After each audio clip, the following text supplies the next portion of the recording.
Bonjour et bienvenue dans cette vidéo que j'intitule Préparer la saison prochaine.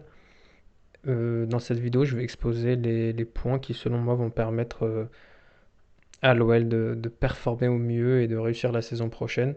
Et évidemment, ça commence déjà par le mercato estival, ainsi que quelques points, comment dire, quelques points peut-être tactiques, je dirais, à mettre en gras, en très important, en majuscule dans la manière dont on va aborder la saison prochaine. Donc, différents points. On va d'abord faire une revue de l'effectif. Donc, tous les joueurs qui sont actuellement au club, ceux qui vont revenir de prêt, euh, ceux qu'on doit vendre et ceux que l'on devrait, selon moi, acheter. On va faire une conclusion mercato, euh, donc avec les ventes, les achats à faire, les prêts à faire éventuellement. Ensuite, on va parler du système de jeu à mettre en place parce que c'est important de se fixer un système de jeu dès le début. C'est le propre de tout club, de toute équipe qui a un plan de jeu défini et clair. Si on se fixe pas de plan de jeu, si on se fixe pas de système de jeu, c'est qu'on n'a pas de plan de jeu, c'est qu'on n'a pas de philosophie de jeu. Donc, en fait, on va être comment dire, en improvisation pendant toute la saison et ça fait bien trop de saisons où on est comme ça et c'est ce genre d'absence, on va dire, de prévision qui souvent nous empêche d'être réguliers. Et ensuite, on va terminer sur une conclusion globale où on va énumérer les points importants qui devront être suivis, selon moi, impérativement pour réussir la saison prochaine. Donc, dans un premier temps, voici une petite revue de l'effectif. Bon, le tableau est un peu moche au niveau des couleurs. L'essentiel, c'est qu'on comprenne. Donc, où j'ai divisé ça en plusieurs postes. Donc, on a gardien, défenseurs centraux. J'ai pas divisé en gauche ou droite. Donc, j'ai latéraux droit, latéraux gauche. J'ai jugé ça pertinent de diviser quand même. Milieu défensif. Donc, par milieu défensif, j'entends vraiment milieu défensif, celui qui peut jouer seul devant la défense. Milieu centraux, pour moi, c'est vraiment un milieu pour qui ce n'est pas son poste de jouer seul devant la défense, mais qui peut éventuellement jouer dans un milieu à deux, mais surtout qui est, on va dire, le deuxième milieu d'un milieu à trois, celui juste après le 6, qui n'est pas le meneur de jeu. On va dire c'est le milieu peut-être, on va dire, équilibrant. Donc le milieu offensif, c'est pour moi celui dans un milieu à 3 qui a le rôle de meneur de jeu, de créateur, mais tout en restant un milieu de terrain parce que des joueurs ont ce profil de créateur ou de meneur de jeu, mais sans être dans leur profil un milieu de terrain. Là, voilà, je parle vraiment d'un milieu offensif, mais qui a le profil de milieu de terrain. Attaquant de soutien, alors dans attaquant de soutien, je mets des joueurs qui ne sont pas capables de jouer neuf seuls, mais qui peuvent jouer dans une attaque à 2 ou sur l'aile. Et ensuite, en attaquant principaux, je vais mettre des joueurs qui sont capables de jouer 9 seuls. Donc, gardien, bon, pas grand chose à dire, Anthony Lopez, même si sur les sorties aériennes, Lopez c'est un peu très moyen, un peu discutable, même si sur le jeu au pied, Lopez, on va pas mâcher les mots, c'est nul. Bon, ça reste notre gardien qui, depuis plus d'une décennie, donc on va pas changer ça. Rémi Rioux qui a très bien fait le taf, je trouve, en tant que gardien numéro 2. Sur les premiers matchs de la saison où Lopez était suspendu, il était vraiment intéressant. Kenny Bonnevie, je pense qu'il serait pertinent de le prêter. Parce que je crois qu'il a 20 ans, donc c'est un âge où vraiment il faut jouer. Et je pense qu'il n'y a pas la place pour entre guillemets, enfin même un gardien numéro 2 c'est pas pertinent. Donc faut qu'il joue, donc faut le prêter ou le vendre. Moi je sais pas quel est son potentiel et, et sa trajectoire de carrière. Et Mathieu Patouillet, je pense qu'il est encore jeune, donc une saison en N3 désormais. Euh, voilà. Défenseurs centraux, donc faut partir sur une charnière Lovren Lukeba. Alors quand je mets en bleu, c'est que selon moi c'est les titulaires. Donc Lovren Lukeba, parce que c'est la charnière avec laquelle on a terminé la saison. C'est les deux meilleurs défenseurs que l'on ait. Donc je vois pas le. Voilà. Je vois pas. Enfin, voilà. Diomandé en troisième défenseur, Mamadou Sarr ou Ndiaye. Alors quand je mets en jaune, c'est qu'on le prête. Alors qui prêter entre Sarr et Ndiaye? Bon, c'est pas très important, hein, c'est pas ça qui va changer la gueule de l'équipe la saison prochaine, mais Ndiaye, comme il est plus âgé, je trouve ça plus pertinent de le prêter pour qu'il ait du temps de jeu conséquent, qu'il accumule de l'expérience, sachant qu'il a déjà fait une saison entière en Ligue 2.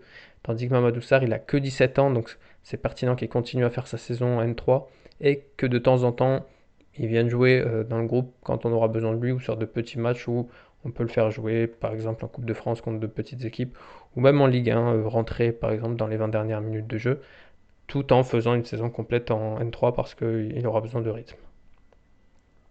Donc les latéraux droits, on aura absolument besoin d'une recrue, hein, ça elle peut pas être le titulaire, même s'il faudra lui faire de la place, mais il faudra absolument une recrue.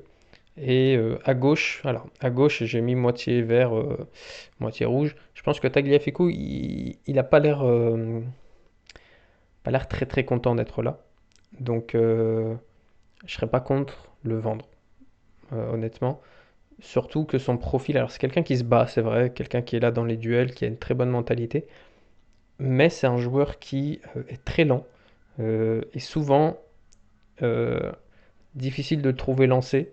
Après, il est parfois pas aidé forcément par son ailier, mais difficile de le trouver lancé et surtout quand il commence à, comment dire, à conduire le ballon, il se fait très très vite rattraper par son vis-à-vis et pour un latéral, c'est vraiment compliqué.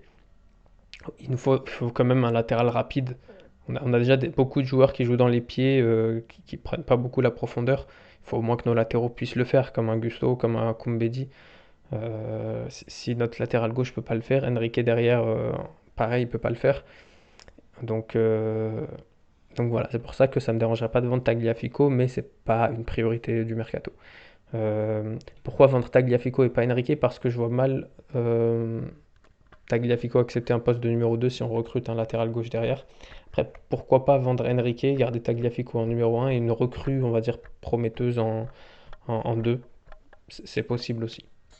Bon, Youssouf Koné qui revient d'un énième prêt, je pense pas qu'on réussira à le vendre. Il va sûrement être prêté parce que c'est sa dernière année de contrat, mais ça, c'est pas très important. Ensuite, les milieux défensifs, pour moi, il nous faut absolument. C'est une des trois recrues. Donc, le premier recrue impératif, c'est le latéral droit titulaire. Deuxième recrue impératif, c'est le milieu défensif titulaire. On n'a pas eu de milieu défensif cette année et ça nous a beaucoup coûté. Tolisso n'est pas un milieu défensif qui est capable. Il peut le faire ponctuellement, mais en fait, il faut savoir différencier un joueur qui est capable de jouer un poste de manière ponctuelle parce qu'il a des caractéristiques qui lui permettent de dépanner, mais on ne peut pas dépanner toute une saison. Il nous faut un joueur fait pour le poste. Donc, absolument, il faut, et c'est ce qu'avait demandé Laurent Blanc à juste titre, il nous faut un numéro 6 et il faut sortir le chéquier. Il nous faut un numéro 6 solide. Euh,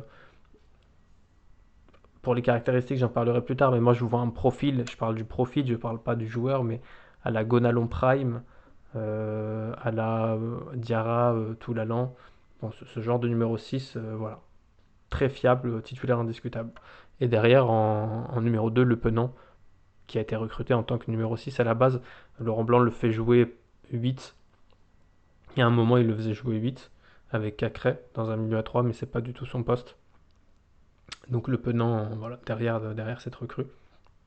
Alors je sais que il y avait la rumeur Shkiri, qui joue en Allemagne, je me rappelle plus du club pardon, international tunisien. Il y avait aussi la rumeur Adam Zorgan, qui est algérien et qui joue en Belgique. Honnêtement, je connais pas ces joueurs, je pourrais pas dire si c'est des bons joueurs, si c'est des profils intéressants, mais voilà, il faut aller chercher dans ce type de profil-là. Un vrai numéro 6 devant la défense. Pour les milieux centraux, on en a beaucoup, beaucoup. Pour moi, je pense que Maxence Cacrès, c'est le titulaire à ce poste-là. Donc Tolisso relégué sur le banc, et ça, je pense que c'est quelque chose qu'il va falloir accepter et admettre, c'est que Tolisso ne doit pas être considéré comme un titulaire dans cette équipe. Il n'a pas le coffre, il a plus la dextérité. Peut-être qu'en milieu de saison, il va prendre du coffre, etc., qui va réussir à retrouver son niveau d'antan et qui va, entre guillemets, sauter Cacré ou passer devant lui, ou en tout cas faire moitié-moitié. Mais là, on ne peut pas considérer Tolisso, avec tout l'amour qu'on porte pour lui, on ne peut pas le considérer comme un titulaire. Donc pour moi, il est doublure de Cacré en tant que milieu central, c'est-à-dire deuxième milieu d'un milieu à 3. Thiago Mendes en rouge, on le vend. Plus besoin de. Enfin, Thiago Mendes, c'est bon, quoi. Même si on le vend 5 millions, vendons-le 5 millions. Camilo qui revient de près, encore le prêter, si besoin le vendre, c'est pas très important. Habib Keita qui est un joueur issu du centre, je pense qu'il n'a pas sa place dans l'effectif pro et c'est mieux pour lui de jouer, donc peut-être le prêter encore une fois ou si besoin le vendre, même si j'aime pas vendre des joueurs du centre, j'aime toujours leur donner une chance. Mais là au milieu c'est compliqué, on est quand même très très bouché au milieu et ce genre de joueur a besoin de jouer. Et il peut pas, je pense, être doublure. Euh, ni du numéro 6 ni du numéro 8 ni du troisième milieu. Donc la seule solution, c'est qu'il aille jouer ailleurs, en attendant que ça se libère. Au niveau des milieux offensifs, on a notre pépite El Arouche, mais il ne peut pas être titulaire directement indiscutable. Quoique avec Barcola, on se disait ça, et au final, il a fait 6 excellents mois, mais il n'a que. Non, il a 19 ans maintenant, El Arouche. Donc on est quand même à un âge où il faut commencer à jouer en pro, mais il faut absolument une recrue en milieu offensif. Donc pareil, la recrue, un profil 8 offensif, Juninho, Darder, Aouar, Gourcuff, Grenier, ce genre de profil qu'on a pu avoir dans le passé. Voilà, un milieu qui est capable de créer, tout simplement. Derrière Romain Fèvre, il faut le vendre. Je pense que moi, il a une cote et faut pas. C'est un joueur qui, des échos qu'on en a pas une super mentalité. Ça sert à rien de le garder. Ça va être un poids dans l'effectif, même si j'en fais pas une priorité. Jeffrey Adelaide, pareil, il faut le vendre ou le reprêter, mais lui, il a plus sa place à l'OL. C'était un très bon joueur, mais là, voilà, les deux blessures lui ont vraiment fait du mal. Florent Sanchez, pareil, je pense que c'est bouché pour lui pour cette saison-là, surtout qu'il n'y a pas d'Europe, etc. Donc je pense qu'il faut le reprêter. Euh, Peut-être qu'il voudra être vendu, mais encore comme Habib Keita, ça me fait mal de vendre un joueur du centre, mais je pense que sur cette saison, il n'y a pas la place pour lui, donc le prêter pour qu'il ait du temps de jeu. En attaquant de soutien, moi je pars sur. Alors je partirai sur trois titulaires pour deux places, c'est-à-dire que les trois vont se battre pour deux places. Barcola qui pour moi est le premier à cocher sur la liste au vu des 6 mois qu'il a fait euh, à gauche. Moi je le vois à gauche, Barcola, pour qu'il revienne sur son pied droit. Cherki, parce que c'est Cherki. Et une recrue. Il nous faut une recrue, je dirais, d'un niveau. Alors je ne prendrais pas un titulaire indiscutable parce que le poste d'ailier, c'est un poste où les joueurs ont tendance quand même à être très irréguliers. On l'a vu avec Mathéus cet été. C'est-à-dire c'est un joueur que si on l'avait acheté, on l'aurait payé 20-25 millions. Et au final, on avait vu qu'en termes de rendement, c'était compliqué. Donc je préfère qu'on prenne un joueur à un prix très peu élevé, qui va avoir une certaine concurrence avec Cherki et Barcola. En plus de Jeffinho, mais Jeffinho il est encore un peu léger, c'est pour ça que je vois trois titulaires qui se disputent de place, plus Jeffinho voilà, en soutien derrière. Cherki, alors Cherki c'est pas un ailier, on est tous d'accord là-dessus. Je mets attaquant de soutien, pour moi son meilleur poste, c'est même pas numéro 10, c'est vraiment deuxième attaquant, c'est-à-dire attaquant de soutien. Mais il y a un moment, on ne peut pas adapter l'équipe à Cherki, donc moi je pense qu'il faut qu'il apprenne à jouer à droite. Mais jouer à droite, ça ne veut pas forcément dire coller la ligne. Tu peux avoir sur le papier un système en 4-3-3, mais au final, en pratique, Cherki se retrouve à être très proche de la surface, très intérieur. Et je pense que ce serait très pertinent. Un Barcola à gauche qui colle la ligne, et un Cherki très proche de la surface, mais sur la droite, quoi. Un peu, voilà, je vais te dire peut-être une bêtise, mais un peu comme Henry qui était attaquant mais excentré sur la gauche, Cherki un attaquant excentré sur la droite. Mais à un moment, il va falloir qu'il apprenne lui aussi. On ne peut pas faire tourner l'équipe autour de lui. Il y a un moment, il faut qu'il se fixe à un poste. Sauf que les plus grandes équipes, elles jouent souvent en 4-3-3. Et donc il y a un moment, soit il joue milieu de terrain à 8 dans un milieu à 3, soit il joue ailier, soit il joue 10 dans un 4-2-3-1. Mais 4-2-3-1, à part le Bayern, il n'y a pas vraiment beaucoup d'équipes qui jouent dans cette configuration-là. Et voilà, la recrue, j'ai pas d'idée sur la recrue, mais voilà, il faut un joueur, je pense, qui sait partir en profondeur, qui court vite, mais qui soit à l'aise avec le ballon dans les pieds. Il ne faut pas un Clinton NG. Clinton NG qui avait fait une bonne saison, mine de rien, mais il ne faut pas un Clinton NG, il nous faut un joueur rapide, euh, mais bon avec ses pieds. Un peu comme Jeffinho, mais peut-être avec un peu plus de bouteilles, un peu plus solide. Donc Amin Sarr, je pense qu'il n'y a pas de place pour lui cette saison. Donc après on l'a acheté la saison dernière, donc autant le prêter pour qu'il prenne du temps de jeu. Parce que Amin Sarr, ça va être compliqué, il va prendre une place pour rien, il n'est pas assez performant et je n'ai pas trop confiance en lui. Si vous voulez avoir Barcola, Cherki, Sarr et Jeffinho autour de la casette, je me dis qu'il manque un truc. Il nous faut une recrue quand même pertinente pour un peu bouger Cherki et Barcola et qu'ils ne soient pas sur un fauteuil. Et si on a Amin Sarr, ça va pas être possible. Genre, il n'y a pas photo entre Amin Sarr et les deux ici. Même Jeffinho, il est devant Amin Sarr. Donc, il y a un moment pour le bien de toute l'équipe en attaque, il faut une recrue voilà, du niveau de ces deux-là. Et Cardoco et Cambi à vendre sans aucune ambiguïté. En attaquant principaux, bah, Alexandre Lacazette qui sera notre 9, sans aucune hésitation. Kadewere, alors faut le vendre, voilà. Bon, j'aime beaucoup l'humain, l'homme, mais je pense que à Lyon c'est plus possible, même pour lui, hein. Je pense que mentalement à Lyon c'est compliqué pour lui, donc faut, faut le vendre. Même si c'est 5 millions, 3 millions, 2 millions, il faut le vendre. Et c'est cool les gars, je le verrai bien. Alors, je l'ai jamais vu jouer, donc c'est vraiment du clubisme et du jeunisme. Mais pourquoi pas lui donner sa chance en tant que doublure de la casette. Voilà, au lieu d'avoir recruté Amin Sarr, bah, peut-être qu'on aurait pu lui donner sa chance à ces coups, les gars. Donc voilà à peu près comment je vois cette revue d'effectifs. Donc à la slide suivante, conclusion mercato, donc recrues 4 ou 5. Donc j'ai souligné pour moi les recrues impératives, donc milieu défensif titulaire en premier. Ça, pour moi, c'est le plus important. Latéral droit titulaire, deuxième plus important. Milieu offensif titulaire, troisième plus important. Mais il faut absolument au moins trois recrues de ce type-là. Ensuite, l'attaquant de soutien mi-titulaire, donc qui vient concurrencer Barcola et Cherki. C'est pas le plus important, mais il faut le faire quand même. Mais c'est moins impératif. Pour moi, ces trois-là, si on manque un de ces trois-là, on a raté le mercato et la saison, on peut dire au revoir à la saison. Lui, si on le rate, c'est dommage, ça va être compliqué, mais ça va. Ça passe, on va dire. Et le latéral gauche titulaire, si jamais Tagliafico décide de voilà, veut partir ou qu'on sent voilà, ou si on a une meilleure opportunité, Tagliafico ou Enrique, hein, après à voir comment on dispose le truc. Ça peut être, j'avais dit aussi un latéral gauche remplaçant, mais avec du potentiel, qui sera second derrière Tagliafico, mais qui à terme, dans un an, 2 ans, deviendra un titulaire. Ensuite, sur les ventes, bon, les deux là, pour moi, leur vente, elle est inéluctable, hein, Karl Toko Ekambi et Jeffrey Adelaide. Karl Toko Ekambi par rapport à son rapport aux supporters et Jeffrey parce que enfin, il est finito. Derrière Kadewere, si on le vend pas, pour moi, c'est pas catastrophique, mais il faut le vendre. Romain Fèvre, pareil, si on le vend pas, c'est pas catastrophique, mais il faut le vendre. Mendes, pareil. Koné, pareil, c'est pas. Genre, on le reprêtera, au pire, c'est pas un poids dans l'effectif. Et Tagliafico, voilà, c'est en rapport à cette histoire de latéral gauche. Ensuite, les prêts, bon, ça c'est pas très important.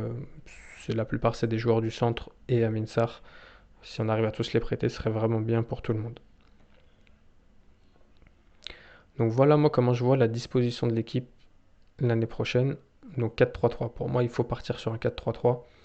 C'est la composition, le système de jeu, le système de jeu pour une équipe aux ambitions de l'OL, c'est-à-dire qui veut avoir la possession, le contrôle du jeu, le contrôle du milieu de terrain et qui vise le top 3 quoi.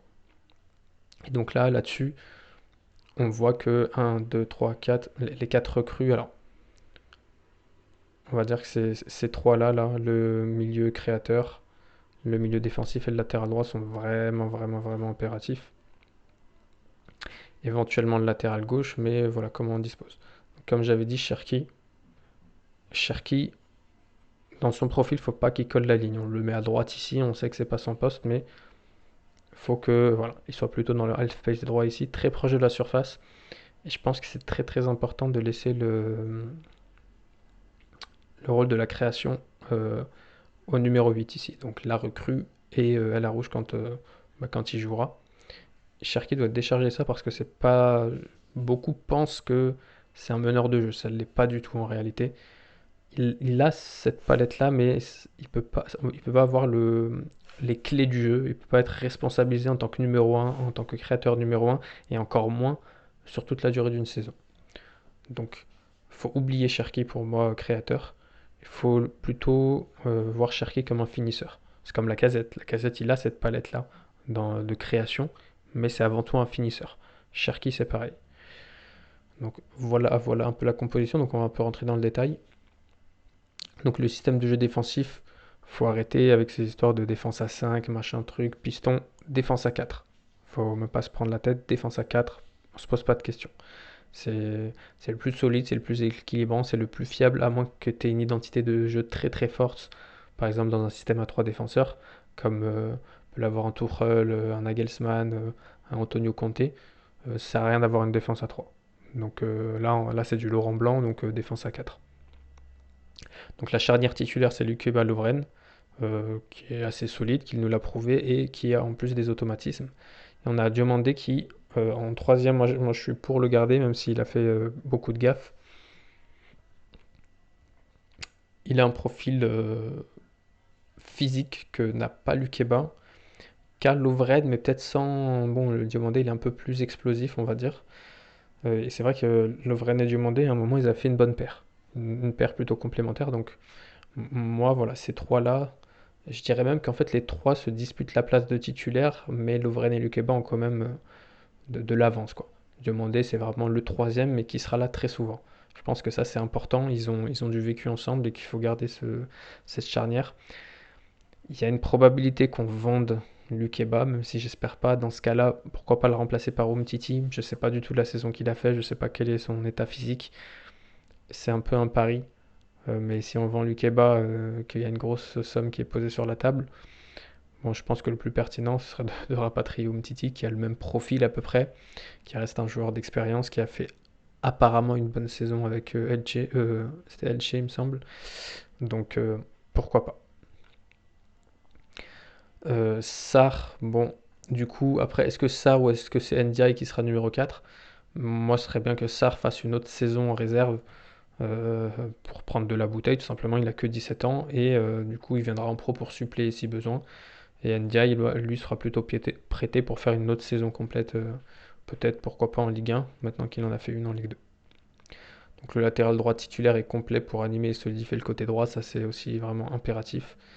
Et idem à gauche si départ de Tagliafico. Donc on partirait sur une défense Lukeba, Lovren, recrue à droite et potentiel recrue à gauche ou Tagliafico. Donc le système de jeu au milieu, pareil là pour moi c'est impératif d'avoir un milieu à 3. Le 4-2-3 avec un double pivot, faut oublier, c'est totalement déséquilibrant et on a aucun de nos milieux n'a le coffre. En fait, on n'a pas deux milieux qui ensemble peuvent tenir le milieu de terrain juste à deux. On n'a pas ça. Donc on ne peut pas jouer avec un double pivot. Et encore moins si on cherche la possession. Si on était une équipe de contre, pourquoi pas? Parce qu'il y a beaucoup moins d'espace entre les lignes. On joue défensif et on repart en contre derrière. Donc c'est un autre système de jeu. Mais là, sur une équipe qui veut la possession, il faut qu'on soit trois milieux. Donc un numéro 6 et deux numéro 8. Donc le milieu défensif de métier, il est vraiment impératif. Il faut vraiment grosse priorité sur le mercato. Donc comme je disais, profil Gonalon, Diarra, Toulala, Mota. Donc il faut un joueur qui a de la détente pour aller prendre les ballons de la tête, puisqu'on manque de taille quand même, ça il faut le dire. Et le foot c'est aussi ça. Il faut quelqu'un de solide qui se fasse pas bouger. Quelqu'un de bon techniquement, c'est-à-dire qui fasse des passes courtes, des passes longues, qui soit capable de faire des passes qui cassent les lignes, qui soit capable de garder le ballon sous pression, même entre guillemets dribbler son vis-à-vis. Donc s'il faut mettre 20-25 millions sur la table, il ne faut pas hésiter. Cacré au milieu intermédiaire qui avale des kilomètres. Cacré il a fait une saison en dents de scie, mais je pense qu'il était. Enfin, c'est pas je pense, c'est qu'il n'était pas mis à son poste. Donc quand il est à son poste, qui est pour moi, c'est ni milieu défensif ni créateur. C'est typiquement ce poste-là dans un milieu à 3 où il est le, entre les deux, entre le milieu défensif et le milieu créateur. Euh, Et du coup, il n'aura ni la responsabilité de la défense, ni la responsabilité de l'attaque. Pardon, il pourra se concentrer sur son rôle, qui est d'aller harceler les joueurs adverses, presser haut, défendre en avançant. Et c'est ce qu'il sait faire le mieux.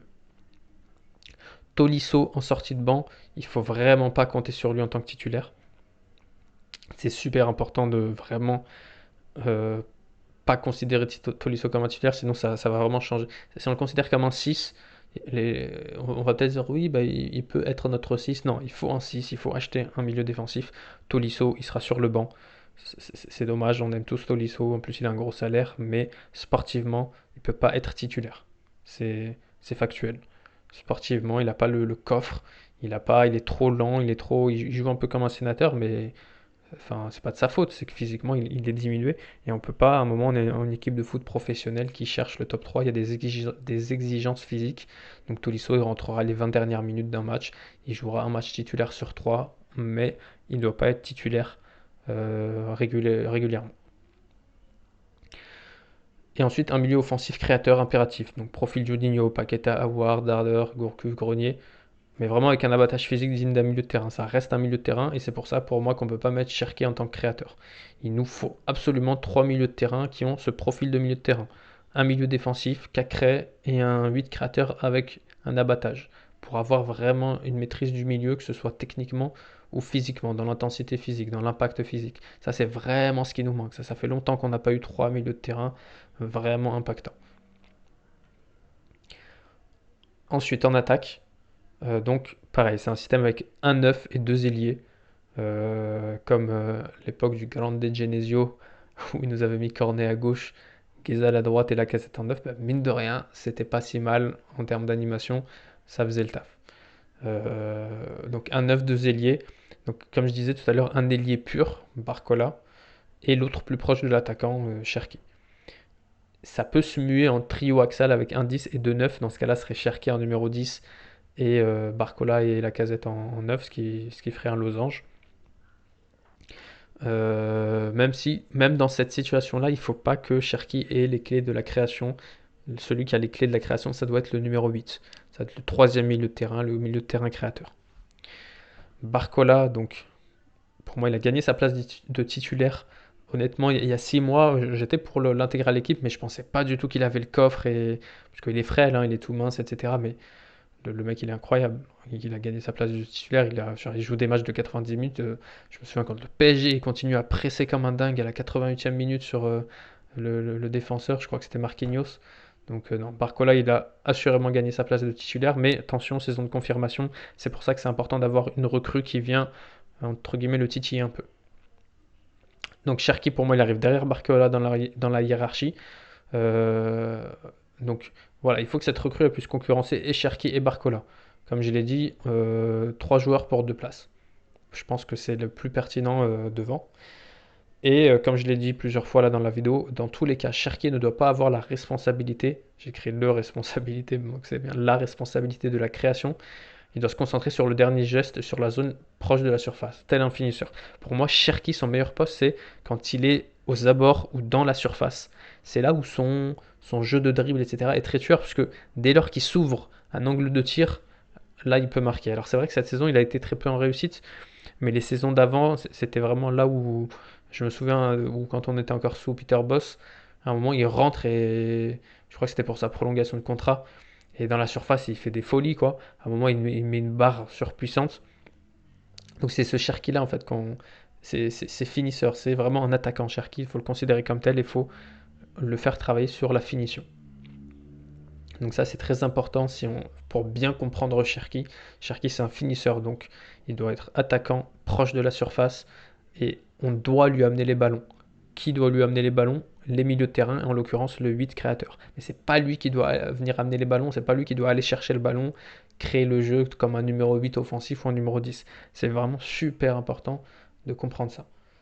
C'est quelque chose, parce qu'il y a beaucoup de supporters qui réclament un 4-2-3-1 avec Cherki en numéro 10, mais bon, c'est que moi qui le dis, hein, je suis personne, mais je vous assure que c'est pas du tout la bonne chose pour Cherki.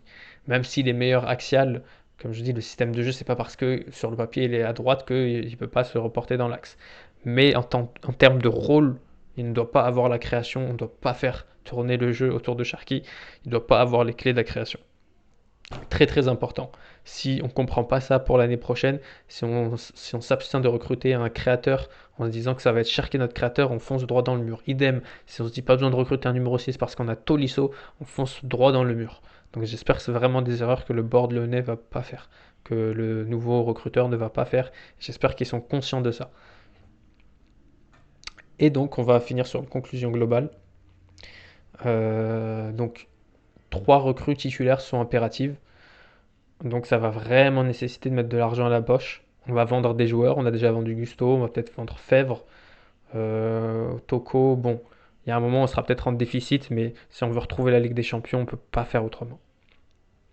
Si, c'est pour ça que peut-être vendre Lukeba pour prendre une Umtiti à la place, je pense qu'on perd pas drastiquement en niveau, modulo la fiabilité physique de Umtiti.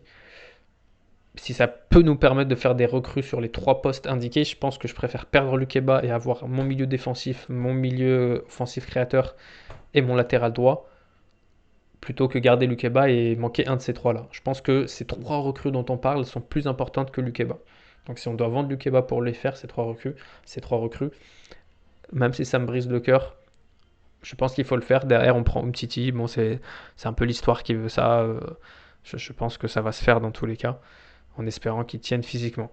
S'il ne tient pas le coup physiquement, bah derrière, on aura Diomandé qui, même s'il a fait des gaffes, bah, Lovren Diomandé, ça a été un moment, une charnière, ça a été une charnière qui a vraiment fait ses preuves. Et derrière, on aura Mamadou Sarr, bah, comme Lukeba, à un moment, il est sorti du centre de formation, il s'est imposé, bah, peut-être que Mamadou Sarr va faire pareil.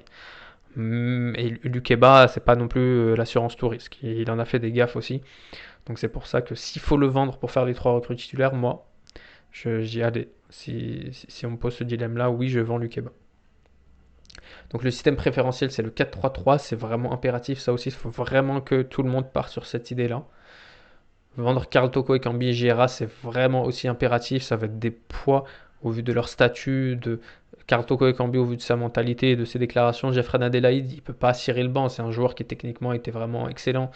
Je veux dire, il va être, ça va lui faire du mal à lui et au groupe d'être comme ça sur le banc. Il jouera jamais et il va prendre la place d'un autre si Laurent Blanc la joue au statut. Barcola, il faut absolument qu'il continue dans sa générosité et ses appels. Il ne faut pas qu'il devienne Karl Toko et Kambi, il ne faut pas qu'il devienne un Rachid Ghezal, il ne faut pas qu'il devienne un Bertrand Traoré. C'est super important qu'il ait le même jeu. C'est là où ça va être important la saison de confirmation. C'est qu'il ne faut pas qu'il commence à vouloir tout le temps jouer dans les pieds ou comme Mbappé a pu le faire à un moment. Non, pas en profondeur. Si le jeu demande de partir en profondeur, pas en profondeur. Si le jeu ne te demande pas de revenir sur ton pied, ne reviens pas sur ton pied, continue tout droit, tire du gauche si besoin, mais ne reviens pas sur ton pied. Ça, c'est super important et j'espère que ça a l'air d'être un joueur qui a la tête sur les épaules. J'espère qu'il va continuer sur cette lancée. Cherki, ça, c'est bon, ça va être la 5e fois que je le répète, mais c'est super important. De Cherki ne doit jamais avoir les clés et la responsabilité de la création. Et enfin, Tolisso ne doit pas être considéré comme un titulaire. Très très important. Donc 1, 2, 3, ça fait 6 points. Je pense que c'est les 6 points essentiels à respecter pour que l'OL réussisse sa saison. Je vous remercie de m'avoir écouté. Ça fait déjà 33 minutes de vidéo. Je ne pensais pas que je serais aussi long. Mais en tout cas, j'espère que ça aura été intéressant pour vous. Si vous avez des remarques, des... quoi que ce soit à commenter là-dessus, n'hésitez pas. Je vous remercie. Bonne journée ou bonne soirée.